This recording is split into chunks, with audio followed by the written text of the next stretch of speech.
Okay, we're going to have a look at converting between mixed numbers and improper fractions.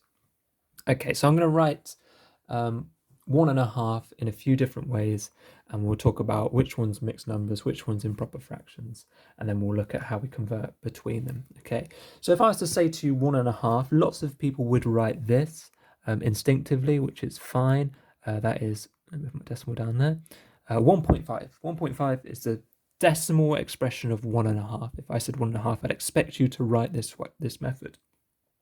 Okay, another way of writing this, 1.5 would be 1.5. Okay, this here is expressed as a mixed number. The reason we say it's a mixed number is because part of it is a whole number, so just a counting number, and the other part is a fraction. Okay, so we've kind of got a mixture of two different ways of writing a number. It's like halfway between a whole fraction and a decimal, because we've got this whole part like you've got in a decimal, and then instead of writing 0.5, we've written it as a half. Okay, so this is how you'd write 1.5 as a mixed number.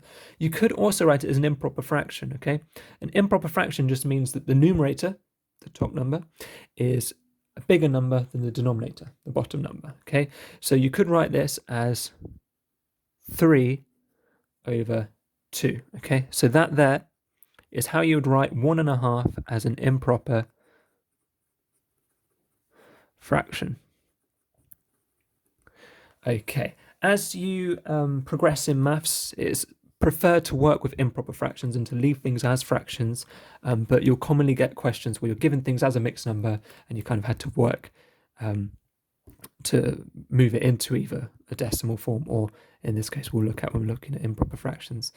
Okay, so most of the time, because improper fractions are easier to work with, you want to change your mixed numbers to improper fractions. It must be said though, if a question is given to you and all of the parts are in mixed numbers, okay, even if you convert everything to improper fractions to work something out, you should really give your answer in mixed numbers, just because that's how they've given you the question, so that's how you'd expect to receive the answers. Okay, make sure you're kind of using the same language they gave the question to you with to give them the answer back. Okay, so let's have a look at converting between mixed numbers and improper fractions. So the first skill that you need to be able to do is to be able to express a whole number in terms of a fraction. So if I said express, let's pick a whole number, 7, in terms of, let's pick a fraction, sixths. I'm going to write sixths so it makes more sense.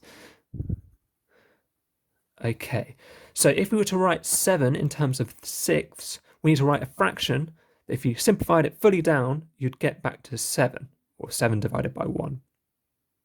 Okay, so in order to write 7 in terms of sixths, I would always imagine that you can write the fractions, we can write 7 as a fraction, 7/1. Okay, 7 divided by 1 is 7.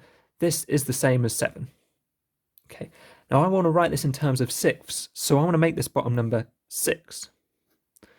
So what do I multiply by here to make 1 to 6? Well, I'm going to times it by 6.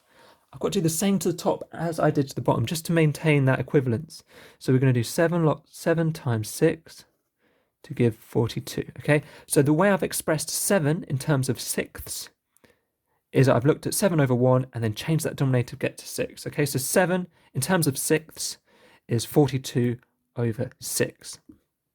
Okay, shortcut, if you wanted to express something in terms of sixths, you can see here I've just taken that original number, 7, and just times it by 6. Okay, I can do this with any number. Okay, so let's do express 5 in terms of, let's do halves. Okay, so I'm just going to take this shortcut route. Okay, I could write it as 5/1 and then times them or whatever I need to get that denominator, but I know I want the denominator to be 2.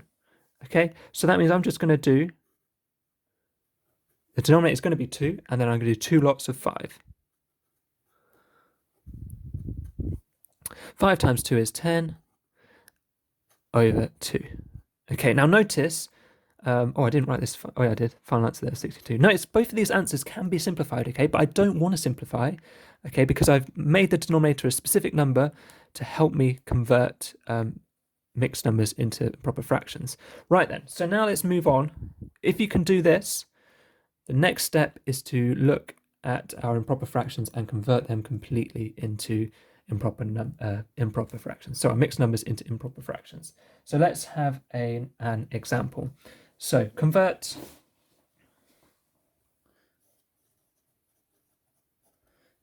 let's have 1 and 2/7 into an improper fraction.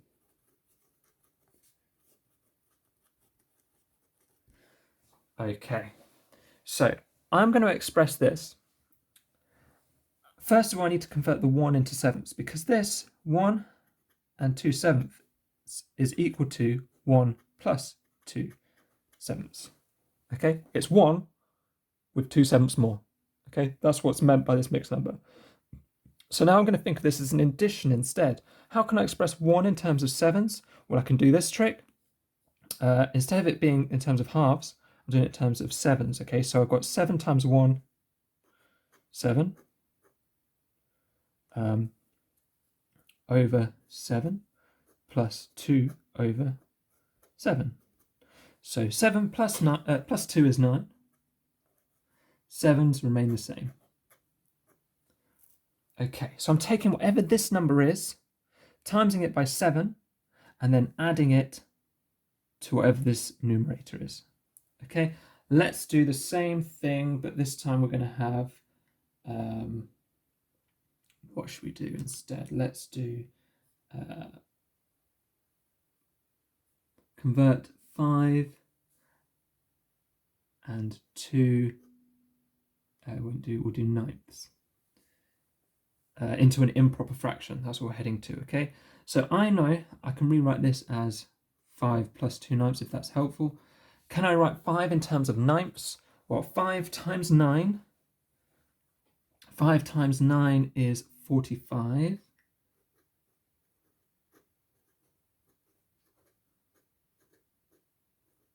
So I can rewrite 5 as 45 ninths. Now I've got to add 2 more ninths to that to get it to its improper fraction.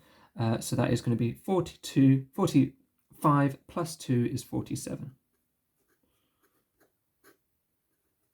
Okay, let's have a quick look at how we can do this even quicker now. One last quick example. This time we'll have 7 and 1/6.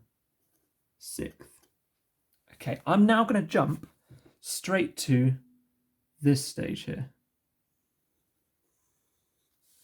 Okay, so I am going to write 7 in terms of 6. What would I do? Well, I'd do 7 times 6 is 42. And then you've got this extra 1/6 here. Okay, so I've just written this step here, but as one fraction. So 7 and 1/6 is the same as 43/6. Okay, this is what you want to aim for, jumping straight to this step. If it helps to separate them into a whole number and a fraction, that's fine. Take this extra step. Rather have a method that gets it consistently right and takes a little bit longer than jumping straight to an answer. But if possible, jump straight to this one and look at the relationship between 42, 7 and 6. We're timesing them together, and where this 1 comes from here, and then we're just adding them together and our denominator stays the same.